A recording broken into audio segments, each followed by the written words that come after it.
mal, son 6 secretarías. Y luego tenemos las secretarías administrativas, que son esas secretarías que son creadas por el presidente a través de un proceso de constitución que también, pues, básicamente se lo explicaba la vez pasada, que fue el tema de que se debe crear a través del presidente con presentarlo al Congreso de la República. Solo comentarles algo acá que pues no vimos en la clase anterior porque ya no dio tiempo por el hecho de que había una actividad de los encapuchados. Les quisiera comentar pues que actualmente pues existen diferentes secretarías, como la Secretaría de la Mujer, la Secretaría Agraria, que son secretarías que fueron creadas por el presidente, pero fíjense que acá hay algo bien curioso. Estas secretarías no fueron utilizadas el sistema que les mencioné, ¿verdad? Que es un sistema que el presidente debe de presentar la petición de creación de las secretarías que él considere necesarias al Congreso de la República, y el Congreso de la República, pues básicamente es quien le, le da la potestad, la finalidad de las funciones, le atribuyen las funciones a estas secretarías que quiere crear el presidente y pues obviamente nacen a la vía jurídica. Comentarles que estas secretarías de la mujer y Secretaría Agraria, pues tiene algo curioso, que estas fueron creadas solo por mediante acuerdo gubernativo. Bueno, la Secretaría de la Mujer, pues el Congreso pues emitió un como tipo de dictamen en el cual pues solicitaba o le recomendaba la creación de la Secretaría de la Mujer, pero el proceso es bien curioso porque el proceso fue a través de un acuerdo gubernativo. Y como les digo, es bien curioso porque no se cumplió con el proceso que está establecido. Obviamente, pues me imagino que por la falta de trascendencia o de importancia, pues nadie pues ha presentado algún tipo de acción en contra de esas creaciones, de esas secretarías, ¿verdad? Y el Congreso tampoco pues ha puesto reparado en esa situación. Me imagino que por lo mismo que ellos pues también pues presentaron una propuesta de creación de la Secretaría de la Mujer en ese momento que fue creada, y por eso es de que al final pues considero que no hay problema con esa creación, solo que quedaran ustedes pues, que les quedara como pues referencia que el sistema de creación de las secretarías es a través del presidente, pero el Congreso es quien las aprueba y les atribuye las funciones, pero que hay excepciones o hubo excepciones con la creación de la Secretaría Agraria, la Secretaría de la Mujer y otras secretarías pues que se han ido creando, que en este momento pues no tengo el dato exacto, pero las secretarías que están actualmente administrativas que fueron creadas por acuerdo gubernativo, ¿verdad? Bien curioso. Eso solo es como para que ustedes lo tengan en el presente. Y luego, pues ya con eso, pues finalizaríamos el tema de las secretarías. Como les digo, les dejamos de tarea leer las secretarías y cuáles son las funciones y de las secretarías de las 3 clases. Entonces, pues puede ser que haga algunas preguntas con relación a eso, independientemente de que no, pues no se haya dado en clase como tal, pues como les dejé tarea que ustedes leyeran y que estudiaran esas secretarías, y al final, pues son temas que no son tan complicados porque básicamente las secretarías solo tienen sus funciones o atribuciones o lo que realizan, y pues básicamente pues no es como que tan difícil pues poder estudiar o aprender generalidades básicas, ¿verdad? Tampoco les voy a preguntar que pues mencionen todas las funciones o todas las atribuciones o sí, las funciones de las secretarías, pero sí, pues como les dejé de tarea eso, pues sería importante que pudieran por lo menos leer y que se les quedara algún tipo de generalidad sobre las secretarías. Como les digo, voy a tratar de ser consciente y no preguntarles tanto con relación a esas secretarías por el hecho de que básicamente no se las pude dar como tal, ¿verdad? Por el tema de los encapuchados, pero es que si no tampoco, si no avanzamos, no podemos, no vamos a lograr pues terminar el curso. Recuérdense que estamos en tiempos de huelga de dolores, y la huelga de dolores pues al final es un poquito complejo porque lastimosamente a nosotros nos tocó pues recibir clase los viernes, y al tener clase los viernes y las actividades huelgueras casi siempre son los viernes. Bueno, hay jueves también por el tema de que está la fiesta general o la declaratoria general, que creo que es viernes, o la velada, y el día antes hacen una fiesta, pero etcétera. La verdad es que no me recuerdo bien las actividades huelgueras, pero tenemos esa mala suerte de que pues nuestro curso nos tocó un viernes, o sea, clases viernes. Entonces podemos tratar de avanzar un poco con relación a esto. Y ahorita pues vamos allá a pasar al siguiente tema, que es que son los ministros de ministerios y ministros de Estado, ¿verdad? Bueno, entonces te voy a compartir pantalla. ¿Alguna duda con relación al tema anterior? Pregunto. Y si no, pues pasamos al siguiente tema. Solo denme un segundo que estoy tratando de compartir pantalla. Sí se escucha, ¿verdad? Es que no pregunté si se escuchaba. David, ¿será que se escucha? Disculpen, ¿me pueden decir si se escucha? Sí, se Sí, escucha, licenciado. Perfecto. Ajá.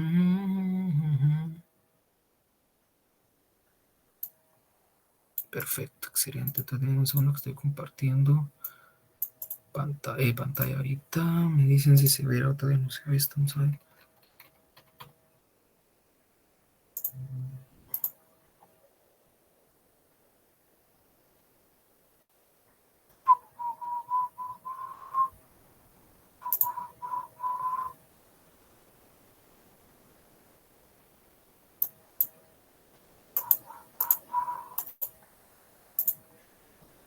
Vamos a ver.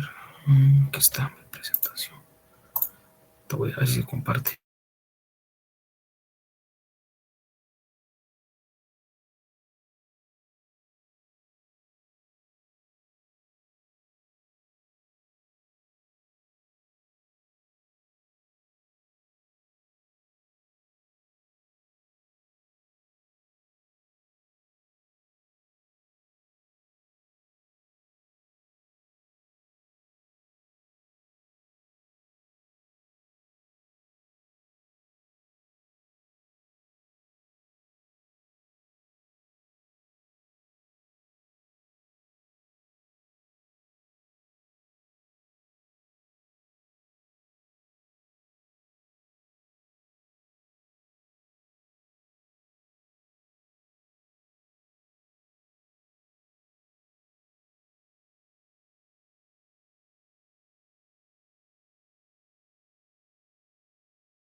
Disculpen, no podía compartir. Me dicen si se mira.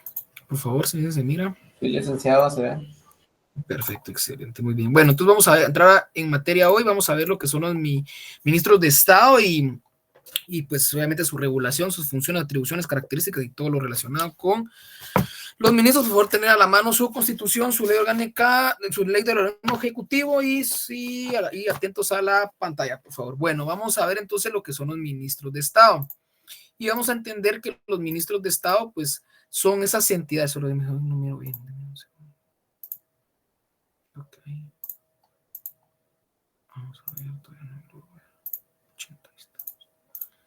Ahí está. Bueno, ahora sí.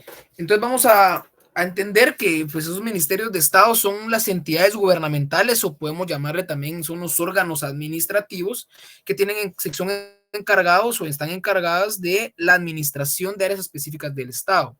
Y cada ministerio está dirigido por un ministro de Estado, ¿verdad? Hay que entender una cosa, ¿verdad? Los ministerios como una institución y los ministros como la máxima autoridad de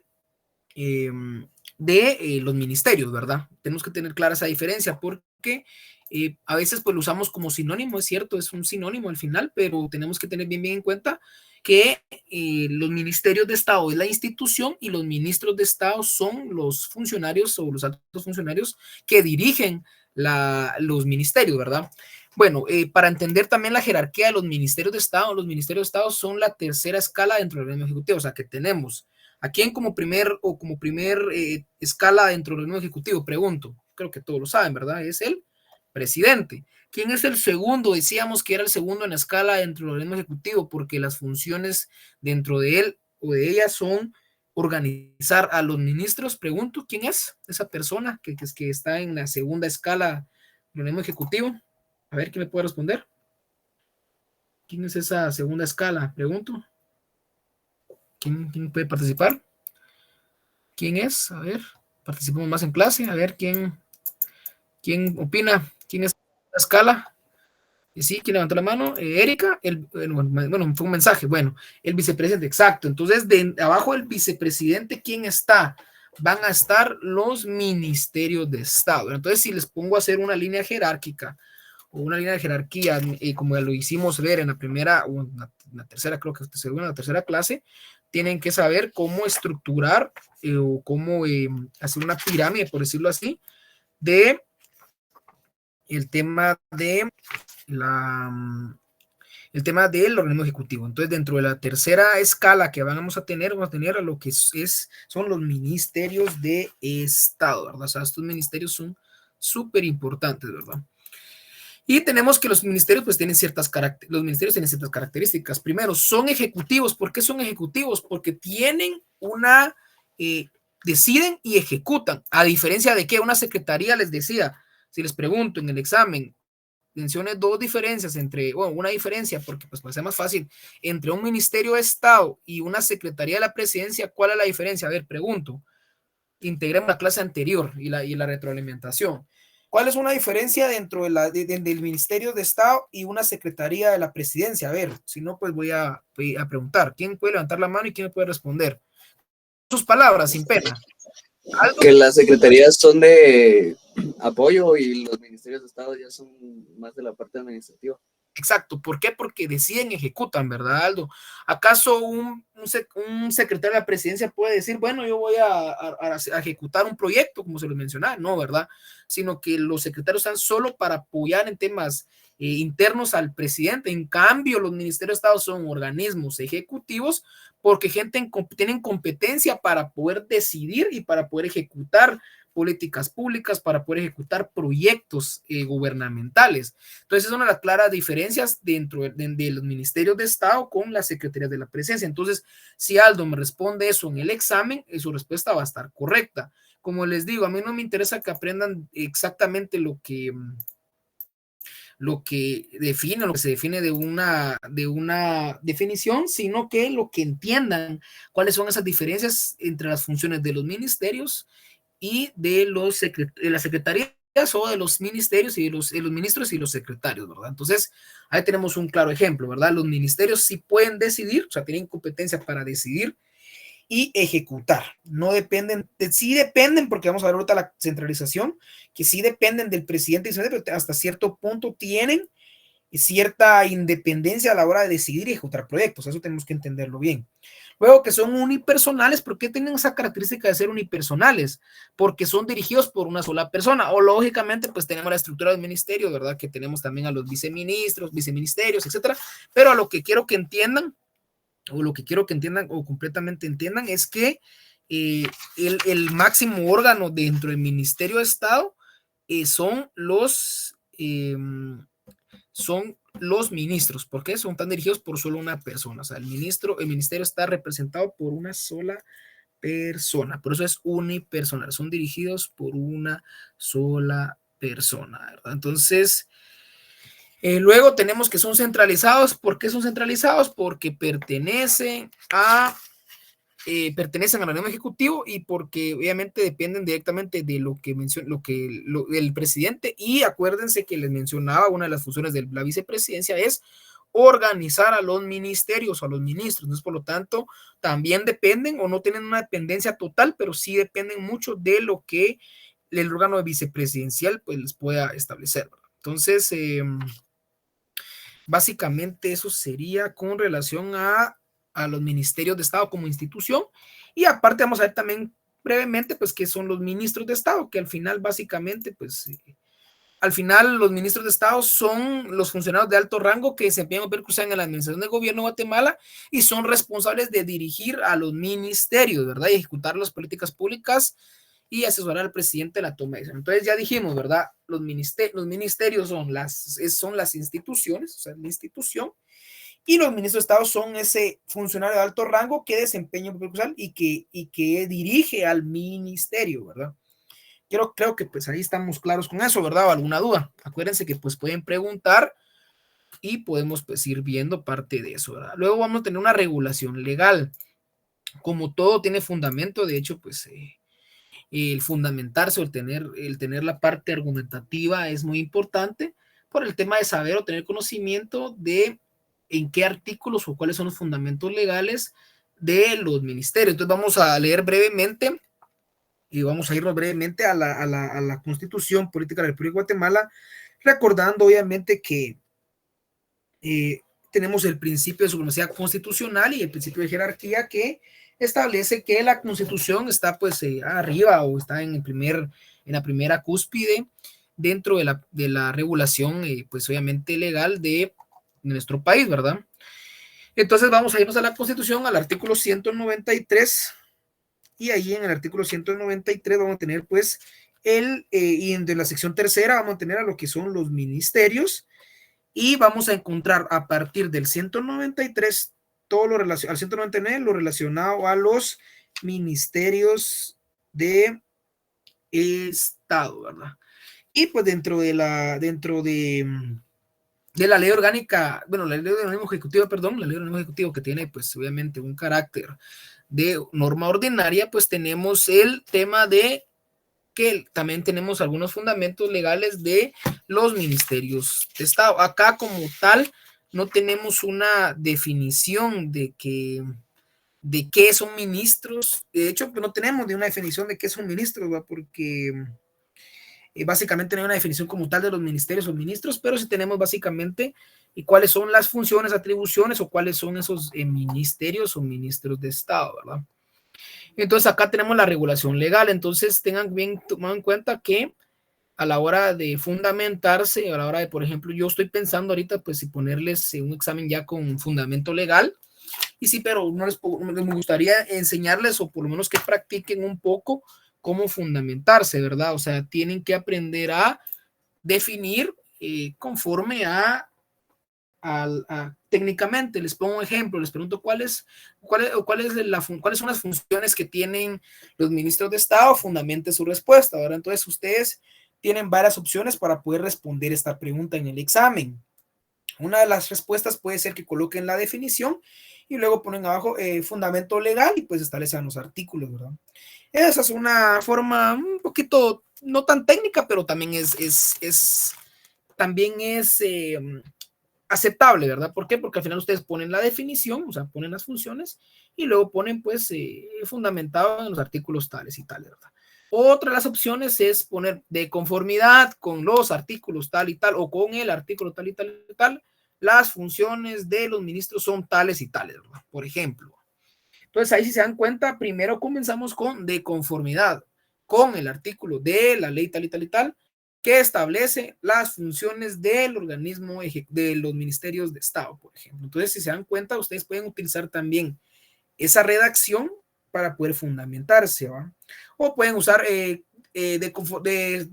o tal vez el artículo tal y tal establece las funciones del tal y tal. Entonces, pueden usar la palabra regulación, pueden usar la palabra de establecer, pueden usar la palabra de conformidad, pueden utilizar diferentes palabras para poder responder un tipo de pregunta con fundamento legal. Y siempre, o lo ideal siempre es comenzar con la Constitución. En este caso, pues les puse como ejemplo la Ley de Organismo Ejecutivo, pero también ustedes pueden irse de lo general a lo particular y comenzar con de conformidad con la Constitución Política de la República de Guatemala en el artículo tal y tal y de conformidad con el artículo tal y tal de la Ley del Organismo Ejecutivo, las funciones de los ministerios de Estado son las siguientes, dos puntos y las pueden enumerar.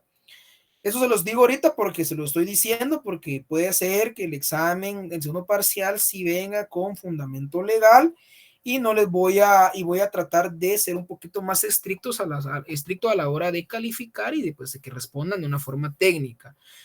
Porque como les digo, es importante que también aprendan esta parte. Entonces, ¿se quedó claro con eso? ¿Alguna duda? ¿Con cómo poder responder alguna pregunta que venga en el examen? Si no, pues podemos recapitular. Entonces, ¿estamos bien ahí con eso? Perfecto, muy bien. Entonces, ya quedó claro, ¿verdad? Que tienen que ir aprendiendo o apuntando qué artículos, anotando qué artículos son relacionados a ciertos temas para poder responder, porque este examen, como les digo, va a ser un poquito más difícil y va a ser con fundamento legal y sí van a tener que utilizar ley, obviamente, ¿no? Pero si no responden, también otra cosa que, miren, yo soy un poquito estricto, pero puede hacer que en el examen les acepte, por ejemplo, CPRG, o por ejemplo LOE, por ejemplo, para como las abreviaturas de las leyes, ¿verdad? Obviamente, pues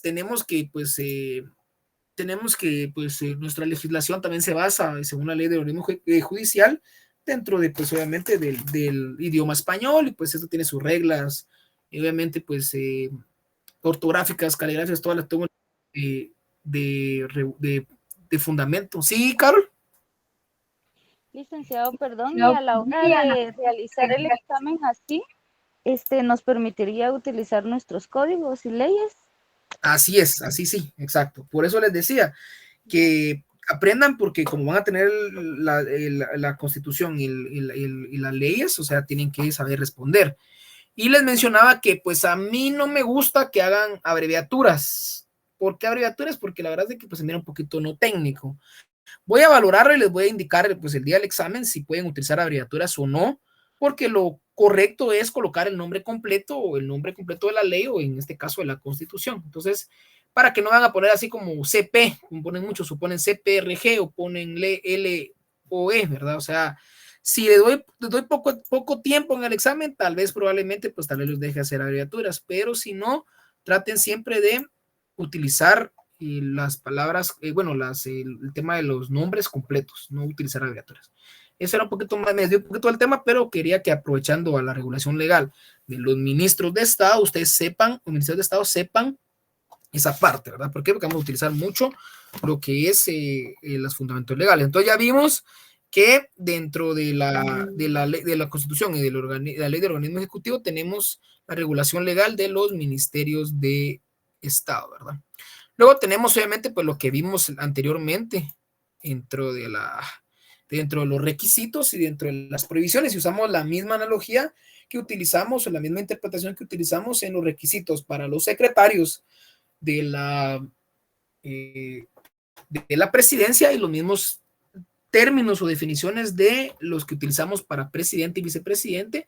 Y quiero pues mencionarles, por ejemplo, en el caso del compañero que pidió revisión, pues él dentro de sus respuestas pues está dando cuenta que, como les explicaba anteriormente, confundió las prohibiciones con los requisitos. Entonces hay que tener cuidado, ¿verdad? Porque si no llena un requisito no quiere decir que tengan una prohibición. Yo creo que se lo expliqué en clase 2 veces el día que hice revisión general y pues el compañero que pidió pues revisión, pues desde ya, pues que déjenme decirle que, pues obviamente, no voy a decir nombres, pero ya tiene una respuesta mala por el hecho de haber puesto una prohibición, un requisito, perdón, una falta de un requisito como prohibición para ser vicepresidente, para ser presidente, creo que lo puse en el examen, no me recuerdo. Pero, como les digo, vuelvo y repito, no es lo mismo un requisito que una prohibición. Yo creo que también redundo y tal vez pues soy necio con eso, pero créame que este compañero pidió revisión y me di cuenta que tiene ese error. Y se lo decía en clase, no confundan los requisitos con las prohibiciones. Entonces, tenemos que los requisitos del ministerio para ser ministro de Estado, pues ya dijimos anteriormente que ser guatemalteco, hallarse en el goce de los derechos ciudadanos, dijimos que tenían que estar empadronados, dijimos que tenía que tener un registro, que tenían que ir al registro de ciudadanos a inscribirse, tener esa constancia de estar empadronados, estar registrado para poder participar. Si una persona no está empadronada o no está en el registro ciudadano, no puede optar, no llena el requisito para optar al cargo, a cualquier cargo, en este caso al ministro de Estado. Recordemos eso. Y pues obviamente el tema de ser mayor de 30 años. Esos son los requisitos básicos, ¿verdad? Ahora vamos a irnos al artículo 197 y por ser una diapositiva no iba a ponerle ahí todas las prohibiciones. Ahora vámonos a leer el artículo 197 de la Constitución. Vamos a ver algunas prohibiciones.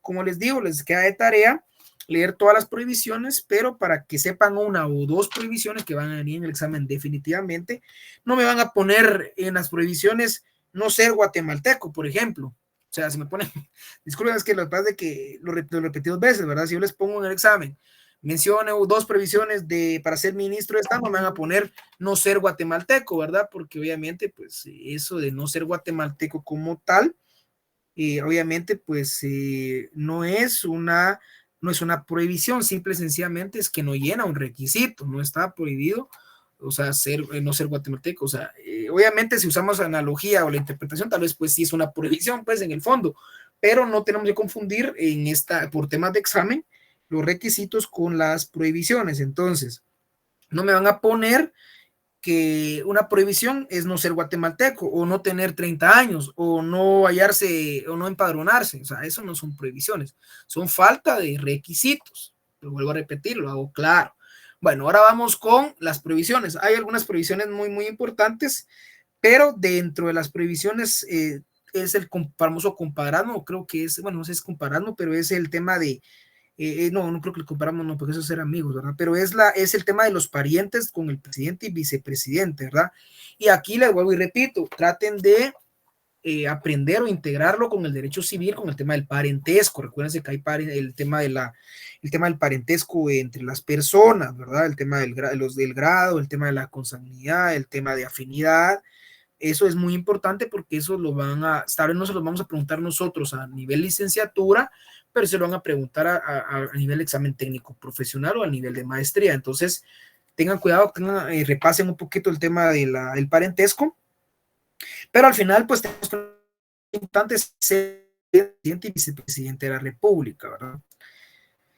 Y también con familiares de otros ministerios. Si les pongo casos, porque a mí me gusta ponerles casos, les puedo poner un caso en el cual, por ejemplo, llega a su oficina profesional el señor, la señorita Caro Recinos y le indica que ella pues quiere optar al cargo de ministra de Estado, ministra de Educación, pero ella le indica que pues ella es familiar. Habría que ver también si les pongo un tipo de complicación en el grado con señal, pero pongámosle que es esposa pregunto si es esposa del vicepresidente del Ministerio de Ganadería, por ejemplo, del MAGA. ¿Ustedes qué le responderían? ¿Será que puede optar al cargo de ministra de Estado o no? O puede ser, bueno, no optar, sino no puede ser nombrada, porque acuérdense que aquí es por nombramiento, el vicepresidente, el presidente nombra a los ministros.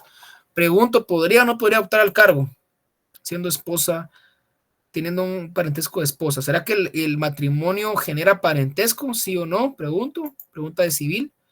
Si no, pues lo dejamos de tarea y lo respondemos en la próxima clase. Les pregunto. Bueno, si no tiene alguien la respuesta, pues vamos a pasar a que va a caer de tarea porque algo así va a venir el examen. Ya vieron más o menos el ejemplo de una pregunta, de un caso del examen. Entonces, pero para que quede claro, los parientes del presidente y vicepresidente, así como los de otro ministerio, no pueden optar, no, están prohibidos, tienen prohibición para poder ser ministros de Estado. ¿Sí, Eric? Yo pienso que sí genera afinidad en segundo grado, el matrimonio. Perfecto. Sí, bueno, eso lo vamos a responder en otra clase para que investiguen un poco, para recordar un poco civil, porque no estamos en civil, pero sí me parece una acertada su respuesta, Eric, y vamos a responderla en la siguiente clase, ¿verdad? Para poder avanzar. Vamos a, entonces, a seguir viendo algunas prohibiciones. Escuchen, haber sido condenado en juicio. Pero este es un juicio de cuentas. ¿Cuál es un juicio de cuentas? Creo que ustedes también han visto procesal administrativo, ¿verdad? Y es lo que les indicaba la clase anterior. Recuérdense que les decía, los funcionarios o los empleados públicos tienen una responsabilidad administrativa. Y esa responsabilidad administrativa es solidaria con el Estado, es lo que les indicaba. Si un funcionario cree que el Estado es el que va a pagar los daños y perjuicios o va a tener una responsabilidad civil o administrativa, etcétera, el funcionario de empleo público también tiene una responsabilidad solidaria con su cargo, y en este caso pues sería un juicio de cuentas, que es el juicio administrativo que se lleva a los trabajadores del Estado. O sea, los trabajadores del Estado, totalmente un juicio civil como tal, es después del tema de administrativo, porque es una rendición de cuentas, que es que el Estado le exige algo a un trabajador o un empleado un funcionario público. Entonces sería una rendición de un juicio de cuentas.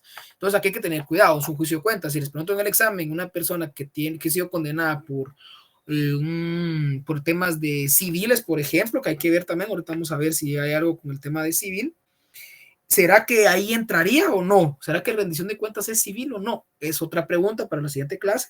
Entonces hay que tener cuidado con eso, ¿verdad? O sea, no es que haya sido condenado por un tema penal ni por un tema civil, según lo que establece el numeral segundo, ¿verdad? Hay que tener cuidado con esa parte. Es en juicio de cuentas, ¿verdad? No ha resultado su responsabilidad básicamente administrativa, ¿verdad? Entonces, por responsabilidad administrativa.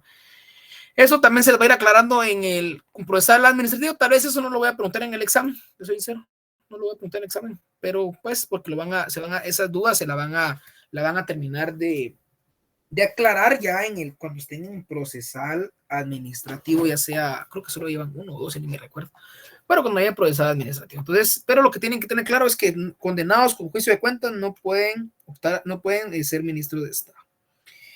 Luego, contratistas, ahí tengo yo un dilema, ¿verdad? Porque recuérdense que aquí acuérdense que todo se va mezclado con todo, es que por eso es que también, de hecho, pues tuvieron que haber visto ustedes en Derecho Administrativo 1 cómo se relaciona el derecho administrativo con las demás áreas del derecho, las otras ciencias del derecho. Porque yo les pregunto, una persona que es accionista, porque es sociedad anónima, es accionista en una sociedad anónima, pregunto, ¿podría ser ministro de Estado? Pregunto, primero hay que ver varios elementos en la pregunta. Primero, que es accionista. Segundo, que es una sociedad anónima. Tercero, no mencioné que es contratista empresa o contratista del Estado, ¿verdad? Por ejemplo, entonces ahí hay que tener cuidado con eso. No se lo voy a preguntar, pero al final es importante que tengan claro que, como cuando estoy en el curso de Derecho Mercantil, por cierto, les decía, ¿verdad? Tienen que buscar los elementos para ver o para encuadrar si es al final, en este caso, este accionista o esta sociedad es contratista del Estado, porque puede ser que sea accionista, puede ser que sea incluso representante legal de una sociedad o una empresa, y no quiere decir que sea contratista del Estado, ¿verdad? Por ejemplo. Entonces hay que tener cuidado con esos tipos de preguntas, ¿verdad? A la hora de los casos, pues ustedes tienen que encontrar entre los casos esos elementos, esas características del caso que ustedes pueden utilizar para responderlo. Ese solo es un ejemplo que tienen que tener claro, ¿verdad? Que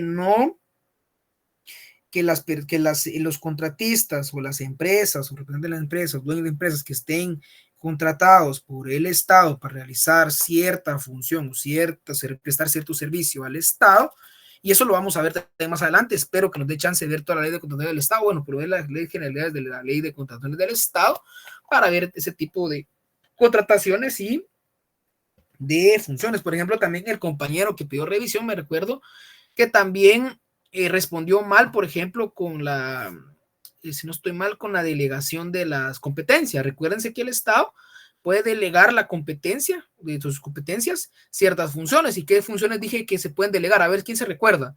¿Qué funciones puede ser delegado al organismo ejecutivo en el Estado a través de la administración pública? ¿Qué les dije que podía delegar? ¿O cuál es que puede delegar? la competencia del organismo ejecutivo. A ver, ¿quién me puede responder? ¿Quién se recuerda? ¿Qué dijimos que es delegable? ¿Qué hay competencia delegable? Recordemos. A ver, Dafne. Es la gestión administrativa, la ejecución y supervisión de obras y servicios públicos.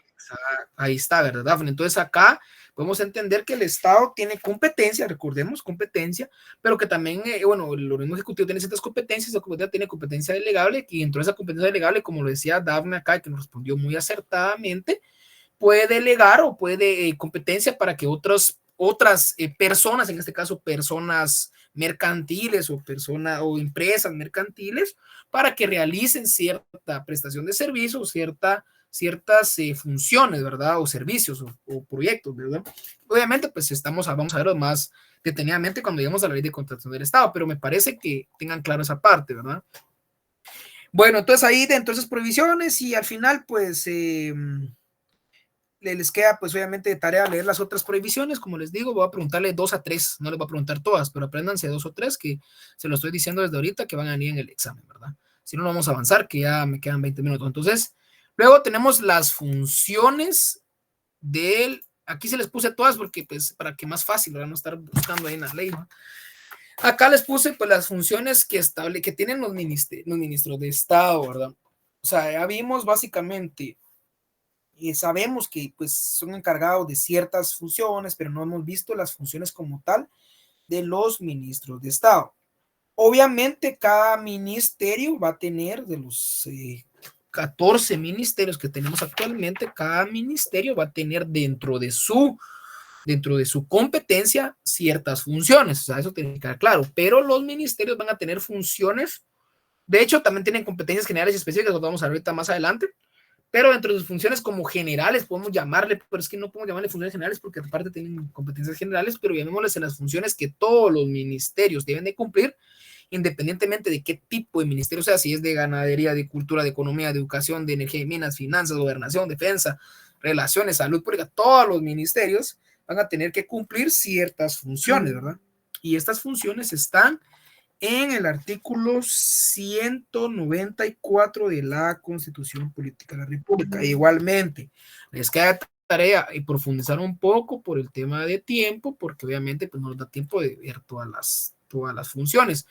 Pero básicamente vamos a tener como dentro de las funciones más importantes, vamos a entender que va a tener la jurisdicción o va a tener la jerarquía sobre todas las dependencias de su ministerio. O sea, quiere decir que los ministros van a ser el alto mando de jurisdicción y de jerarquía dentro de el ministerio. Esto quiere decir que el ministro puede verificar que hasta el conserje, pero una palabra, el conserje esté cumpliendo con su función, ¿verdad?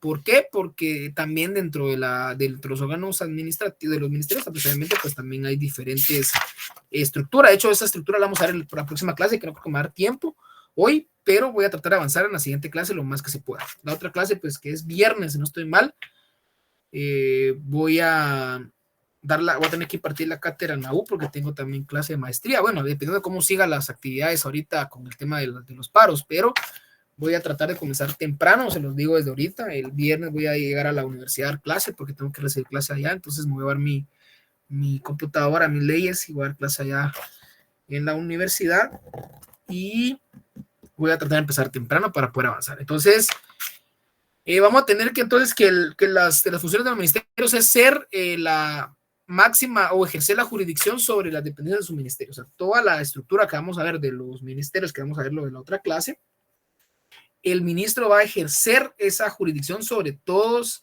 esas dependencias dentro de su ministerio, ¿verdad? Que son las direcciones, los viceministros, departamentos, los administradores específicos, incluso también que hay ciertas otras como el departamento de asesoría jurídica, el departamento de planificación, todas esas dependencias el ministerio va a tener como función ejercer la jurisdicción sobre ellos, ¿verdad?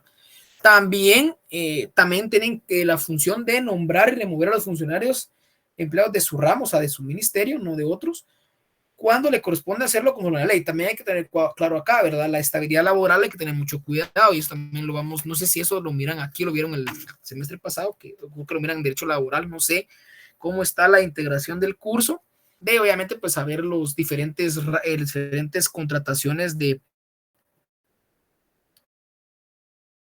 funcionarios y empleados públicos dentro de la administración pública. O sea, por ejemplo, tenemos un 011, reglón 011, 029, todo eso, etcétera, ¿verdad? Hay que tener cuidado con el tema de nombrar y remover a los funcionarios, porque si bien es cierto, ellos pueden remover y nombrar, pero les decía esto, ¿verdad? Por ejemplo, yo, Estuardo Campos, soy ministro de Salud, pero mi amiga Carol y mi amigo Walter son amigos míos y yo quiero que ellos sean que trajen ahí a puro tubo. Entonces vengo y despido a Eric y despido a Aldo. Los despido. Como al final, el que va a pagar ese despido injustificado, ¿quién va a ser? El ministerio, ¿verdad? Eso se supone que así creen muchos funcionarios que funciona, pero ahí existe la rendición de cuentas que les decía anteriormente, ¿verdad? La responsabilidad también recae solidariamente sobre el funcionario, y no crean que hay prescripción, obviamente, lo vamos a ver, yo creo que lo vieron también en constitucional, que eso lo veo en constitucional yo, que es el artículo 155, si no estoy mal, que es la responsabilidad de los 155, 150, que es la responsabilidad de los funcionarios públicos. Vamos a ver si no estoy mal. O 100, no me acuerdo. Pero la cuestión es de que sí está en el tema de sí, es artículo 155, responsabilidad de la infracción de la ley. Está dentro de las responsabilidades de los funcionarios públicos, obviamente, pues también responder por sus actuaciones dentro de la ley, ¿verdad? Obviamente, pues tenemos la responsabilidad penal, administrativa, civil, etcétera. Pero acá, como les digo, es importante nombrar y remover a los funcionarios y empleados porque creen que ellos no tienen responsabilidad. Y yo se los digo a ustedes ahorita como abogados que van a hacer, que sepan, si van a llegar a asesorar a algún ministro, que es primero Dios, pues todos lleguemos a ser asesores de ministros, o incluso pues ser ministros, o cualquier asesoría dentro de cualquier área administrativa dentro de la administración pública de Guatemala. Ustedes tienen que decirle si son asesores, decirle a sus, pues esto en caso, pues sería, no podemos decirles empleadores porque serían servicios profesionales, pero a sus jefes, pongámosle que ellos también tienen responsabilidad y que tengan cuidado a la hora de nombrar y remover a los funcionarios, ¿verdad? Y luego tenemos todo lo demás, ¿verdad? Que son temas meramente administrativos, función administrativa, que es participar en el Consejo de Ministros, suscribir a acuerdos, tramitar, resolver negocios relacionados al ministerio, básicamente todas las funciones administrativas que tienen. Pero acá hay que avanzar en algo, que tenemos también diferentes competencias. Hay diferentes competencias que también son como un tipo de funciones, ¿verdad? Y estas no están reguladas en la Constitución, están reguladas en la ley del organismo ejecutivo. Y vamos a ir rapidito ahorita a la ley del organismo ejecutivo y vamos a entender que los ministros de Estado tienen dos tipos de competencia. Una competencia general, que es la que van a tener generalmente todos los ministerios, y una competencia especial que también se les asignan ciertas funciones a los ministerios, ¿verdad? Y dentro de esas competencias general tenemos el artículo 27 de la ley del organismo ejecutivo, y dentro de esas atribuciones generales tenemos básicamente que es como la parte general administrativa, es como una empresa, ¿verdad? En una empresa ustedes se recordarán que, no sé quiénes pues asesoran empresas o tienen idea de cómo funcionan las empresas, pero para utilizar la analogía podemos entender entonces que, por ejemplo, una empresa tiene que tener un departamento, una parte administrativa, ¿verdad?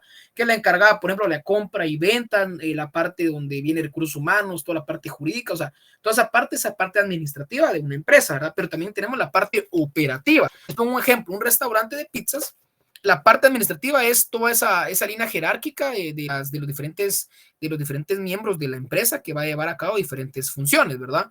Está, por ejemplo, el representante legal, va a estar el gerente general, va a estar el cocinero, todo eso van a tener ciertas funciones administrativas, ¿verdad? Y parte de el tema del contador, el tema de las compras y ventas, pero aparte va a existir una parte operativa, y esa parte operativa es que el restaurante, ¿cuál va a ser su función? Si es un restaurante, por ejemplo, pongamos un restaurante de hamburguesas, y de lo demás va a ser la parte operativa, va a ser realizar los procedimientos para poder vender, para poder cocinar y vender el producto, que ese producto es, por ejemplo, las hamburguesas, ¿verdad? Acá es algo igual, ¿verdad? Algo parecido, ¿verdad? Las competencias generales son esas competencias que van a tener, o atribuciones generales que van a tener los ministros de Estado, dentro, básicamente casi siempre, dentro de su mismo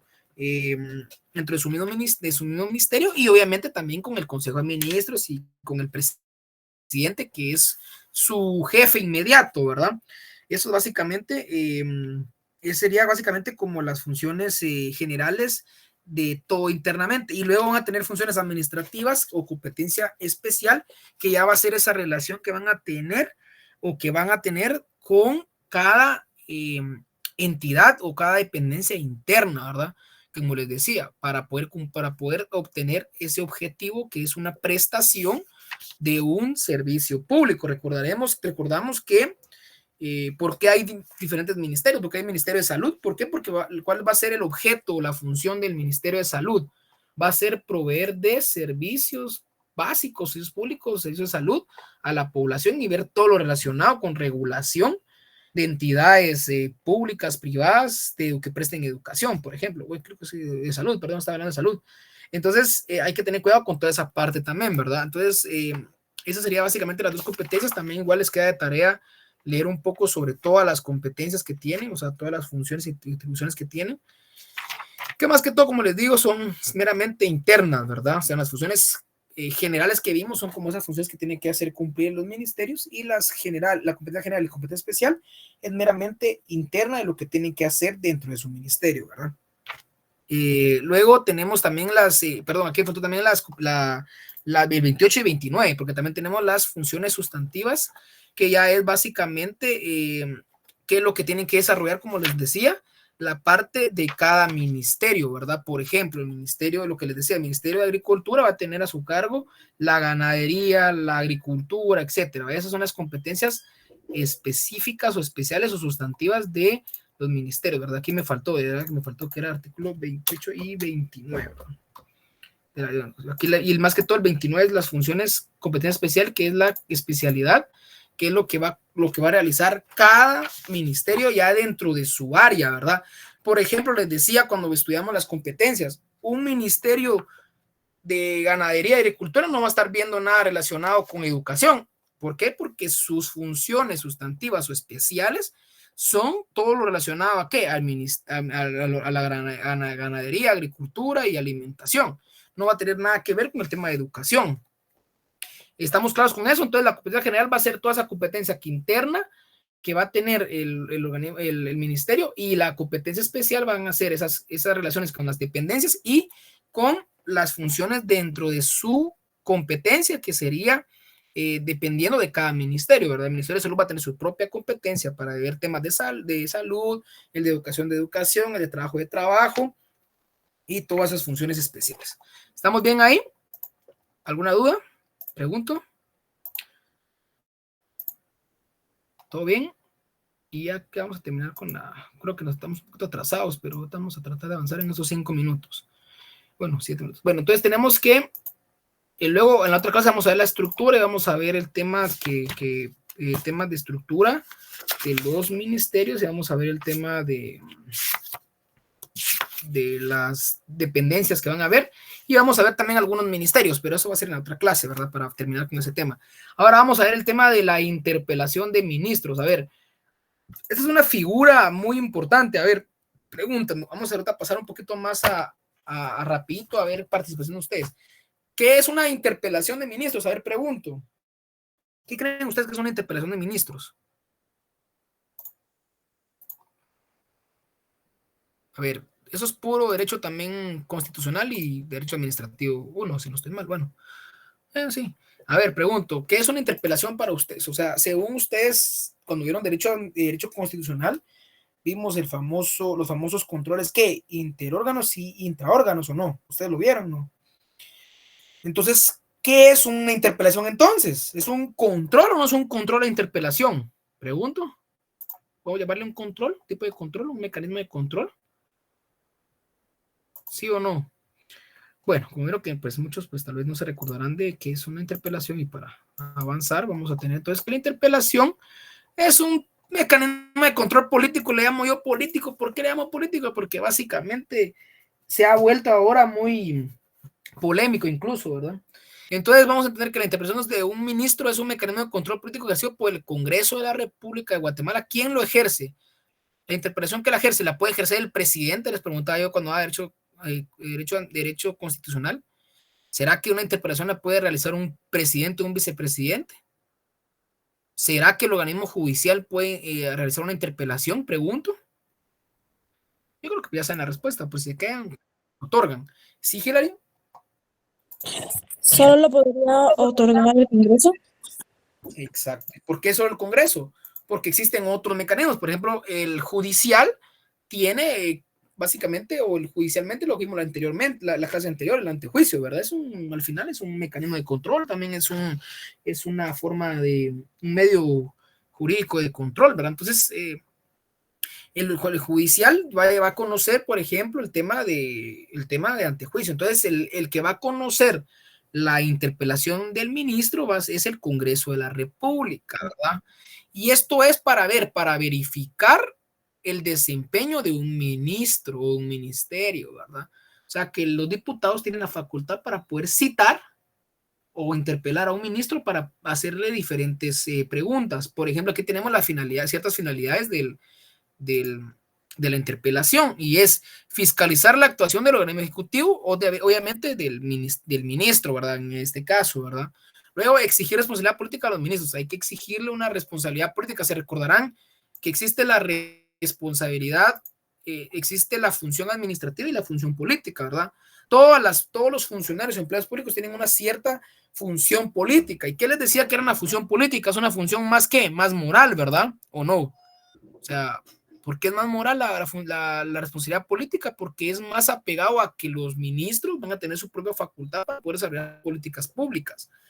Y esas políticas públicas tienen que ir encaminadas a, ¿qué les decía? Encaminadas a el bien común, encaminadas al bienestar de la población, encaminadas a mejorar los servicios básicos. Entonces, ellos, pues los ministros exigen que el ministerio cumpla con sus funciones. Por ejemplo, el ministro de, ahorita acá que estamos viendo el tema de las manifestaciones, el ministro de Gobernación, por ejemplo, él no está incumpliendo con sus funciones, pero sus funciones políticas, ¿será que las puede incumplir con el hecho de no poner orden, por ejemplo, con las manifestaciones? Pongámonos del ejemplo desde el punto de los que están en contra de las manifestaciones. ¿Será que si yo ando en mi carrito y me para una manifestación, yo le voy a exigir, por ejemplo, al Ministerio de Gobernación que él venga y pues use la fuerza para quitar a los manifestantes? Pero yo les pregunto, ¿será que si él no lo hace, será que incumple con una función administrativa o algo? Él puede venir y según su buen entender y decir, bueno, yo no puedo ejercer en este caso, como fue lo que pasó con el ministro de Gobernación que destituyó a Matei, me recuerdo, porque él dijo, no, yo no voy a usar la fuerza él vino y su función administrativa, él en cierto punto no la pudo incumplir porque él, es cierto, tiene que cumplir con el tema de la ley de locomoción, por eso es un ejemplo, pero él no podía excederse en sus funciones, y eso a su nivel político, o sea, a su nivel moral, él decía, si yo vengo y les uso la fuerza, voy a incumplir con mi deber político, ¿verdad? O sea, mi deber de ser tener el poder de ser ministro de Gobernación. Contrario pasó con este Gendry, no me acuerdo cómo se llama el otro ministro que puso después, o no me recuerdo, algo así fue la situación. Este vino y usó sacó los camiones de agua de la policía y andaba rociando el agua, o sea, imagínense esa responsabilidad política, ¿verdad? Pero bueno, ya me estoy desviando un poquito del tema. Luego, otra de la finalidad de la interpelación es obtener información sobre la gestión pública. Eso quiere decir que le pueden pedir los diputados a los ministros que presenten toda la papelería de documentación sobre las políticas públicas que están haciendo, para ver si están cumpliendo. Por ejemplo, yo creo que estaba viendo una interpelación la vez pasada con este ministro de las carreteras, de infraestructura, no sé si fue ese, creo que ese fue ese ministro Ministro de Comunicaciones, Lick. Comunicaciones, el ministro de Comunicaciones, se me olvida la palabra, siempre confundo ese ministro de Comunicaciones, y le estaba diciendo de que qué estaba pasando con las obras de por ejemplo, la carretera esta creo que fue de Palín, no me acuerdo que se fue ese caso, pero él le decía, mire, pero presénteme cómo va el proyecto, presénteme por qué gastaron tantos millones, presénteme, o sea, eso es básicamente también una finalidad de la interpelación, ¿verdad? Obtener esa información sobre las gestiones que se están llevando a cabo los ministros. Y ya para ir terminando por la otra clase, la otra finalidad es también para que el Congreso pueda tomar decisiones informadas sobre las políticas sobre la legislación de Guatemala. Por ejemplo, ¿creen ustedes que el Congreso puede venir y legislar una ley si no sabe cómo está la salud en Guatemala, por ejemplo? Les pregunto, ¿suena lógico o no suena lógico? Claro que no, ¿verdad? Si no tienen ellos conocimiento, el Congreso, de cómo está la situación en el Ministerio de Salud, por ejemplo, no pueden venir y legislar o derogar o reformar leyes, ¿verdad?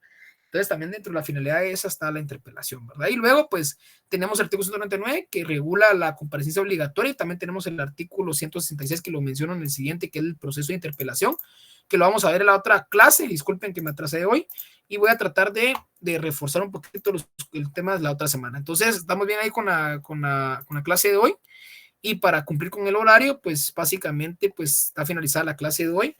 Les voy a compartir diapositivas tal vez el viernes después de dar la clase para que las tengan, porque pues obviamente pues ahí tengo que agregar otros temas para la otra clase, ¿verdad? Voy a usar la misma.